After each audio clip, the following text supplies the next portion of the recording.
సంక్షేమ పథకాలు అమలు చేసినాం, ఇచ్చినాం. మాకు ఓటు అడిగే హక్కు ఉంది బిడ్డ. 2 సంవత్సరాల నుండి మీరు కాంగ్రెస్ పార్టీ నాయకులు ఎన్నికల్లో ఇచ్చిన ఏ ఒక్క హామీ నిలబెట్టుకోలేదు. మీకు ప్రజలు ఓటేయడానికి సిద్ధంగా లేరనేది మీరు గుర్తుంచుకోవాలా.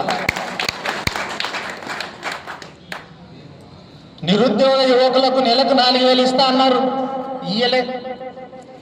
చదువుకునే అమ్మాయిలకు స్కూటీలు కొనిస్తా అన్నారు, ఒక్క స్కూటీ అయినా బిచ్చుకుందాలు ఇచ్చిర్రా? ఏ ఫ్యాక్టరీలో తయారవుతున్నాయో మరి వీళ్ళకి స్కూటీలు.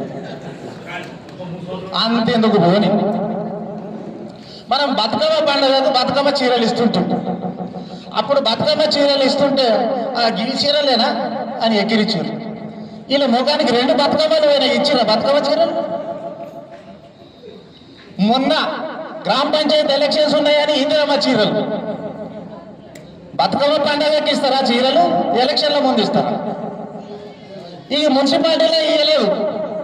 సర్పంచ్ ఎలక్షన్స్ కంటే ముందు గ్రామాల్లో ఇచ్చారు, మున్సిపాలిటీలో ఇవ్వలేదు. మొన్న మున్సిపాలిటీ ఎలక్షన్స్ ఉన్నాయని మున్సిపాలిటీలో ఇచ్చారు. ఆ కందర్పల్లి నీ చీరలు వద్దు, నువ్వు తట్టిపోవాలి. మాకు ఈ గ్రామ పంచాయతీ షిండే సాబ్ ఉన్నప్పుడు పత్లాపూర్ నుంచి మాకు గ్రామ పంచాయతీ చేసిండు. ఇక నేను అనకూడదు కానీ నీది అది కానీ మాకు మున్సిపాలిటీలో కలిపి పంపించుకుందా.